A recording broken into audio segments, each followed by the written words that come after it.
Hello, everyone. In this lesson, we will recap and summarize the previous lessons we have discussed from week 1 to week 4.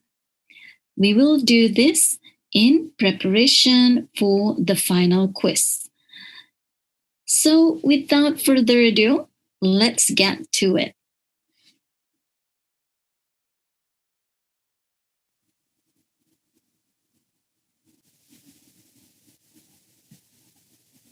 First, let's look back at some definitions of academic writing and academic publication. According to the University of Sydney, academic writing is a written work that emphasizes on formality, objectivity, impersonality, and technicality. Meanwhile, the Oxford Dictionary of English describes publications as the process where books, magazines, and other written works are published or printed, which then are made accessible to public. Let's remember some reasons why academic writing is important. First, by doing academic writing, you are contributing to particular areas and disciplines. Second, doing academic writing will increase your ability as a researcher and a writer. Third, academic writing can improve your qualifications, especially if you did a good job at it. On week 1, we also discussed some features of academic writing. Do you remember the categories of them? They are content, organization, and language. Meanwhile, the features themselves, according to Bailey, includes having a formal vocabulary, references, impersonal style, and long as well complex sentences.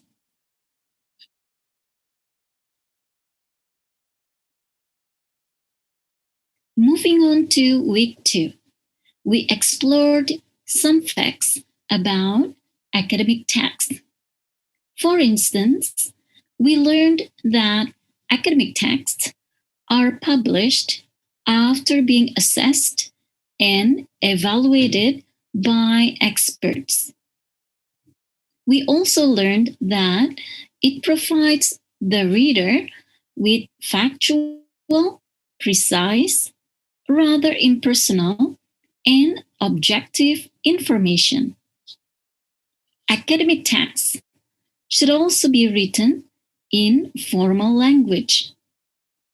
As for examples of academic texts, there are essays, peer-reviewed articles, conference papers, research papers, reports, literature reviews, books, and dissertations and theses. In week 2, we also talked about reading lists. Reading lists are useful because they help you focus your reading on what's relevant and necessary for your research, thus making your reading more effective. There are 2 types of reading lists: electronic and printed reading lists. They usually include textbooks, journal articles, and websites. Electronic reading lists have a few advantages over printed reading lists.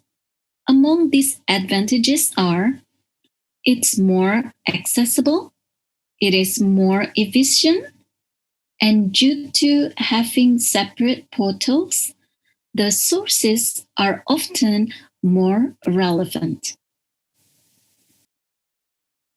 Next are the steps on how to get credible sources in library databases.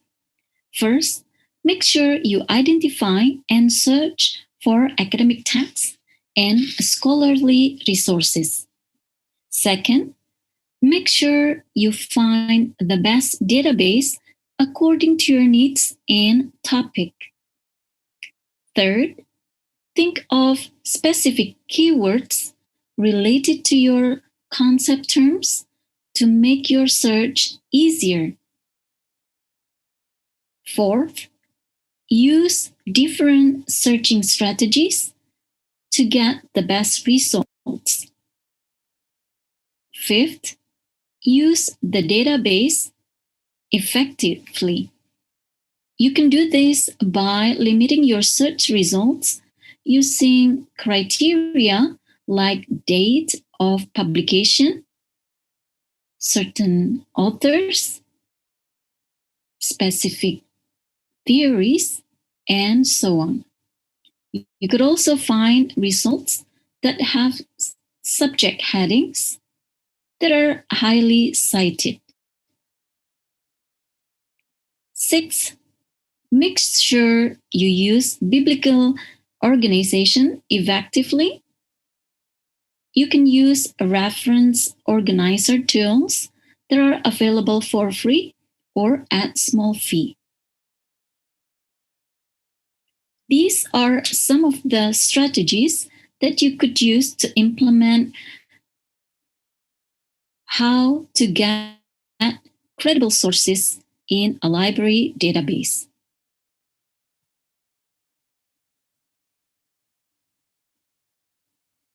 Now it's time to look back at week 3 about plagiarism. First, what is plagiarism?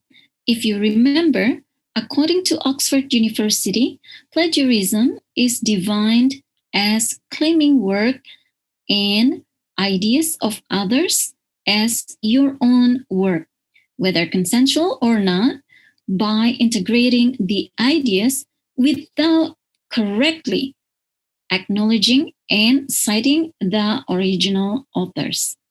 As for why people do it, there are several reasons. These reasons include bad time management, lack of proper paraphrasing skills, or understanding about how to do correct citation, and low integrity. There are several types of plagiarism. In week 3, we explored several of them as categorized by different universities. As an example, Ashford University classified plagiarism as a few types: copy pasting, find and replace, sharing work, in this case, without crediting people you have worked with, self plagiarism, improper citing, and purchasing. Next, we move on to avoiding plagiarism. There are some ways to avoid plagiarism. One way is to cite sources properly. Another way is to quote and paraphrase properly. You can also use plagiarism checkers such as Turnitin, Authenticate, Grammarly, and Scriber. Finally, you should also learn more about the academic code of conduct. In terms of ways to provide proper acknowledgement, you can do this by summarizing, paraphrasing, or quoting, all while citing the source.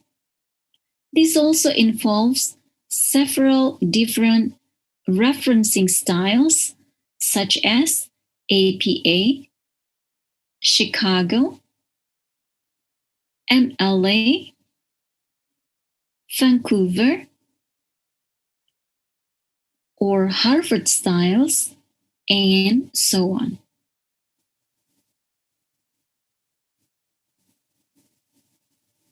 We will now move on to week 4, where we learned about paraphrasing.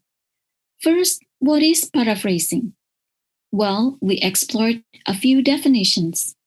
One of them was Merriam-Webster's definition that suggests paraphrasing as delivering the same meaning in different form by restating the text of other works. As to why we need to paraphrase, there are a few reasons. It's a fundamental skill that you need for furthering your credibility as an academician. It also increases your comprehension of a particular topic. It can also support your stances with the works of other scholars. And finally, it is a very useful tool to avoid plagiarism. Let's now look back to some characteristics of effective paraphrasing. One of the most important things is that paraphrasing result should be accurate to the source's meaning. Next, the paraphrase needs to be rewritten in your own words. Another point is that it should have different structure and vocabulary to the original work. On top of that, it should be extended through your own examples or wording so that it does not stand on its own.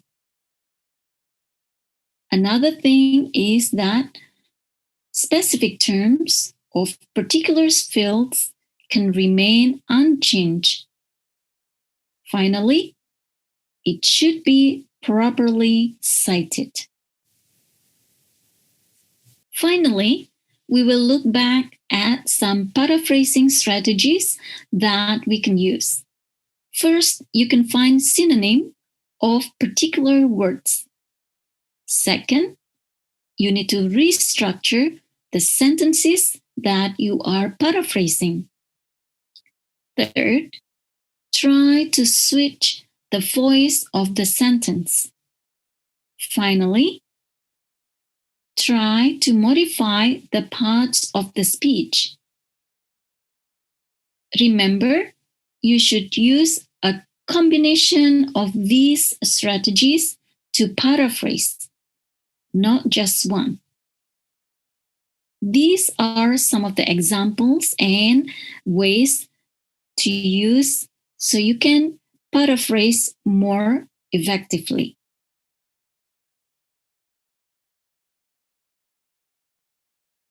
That concludes our refresher for week 1 to 4 in this course. Thank you for your kind attention and see you in the next recap lesson.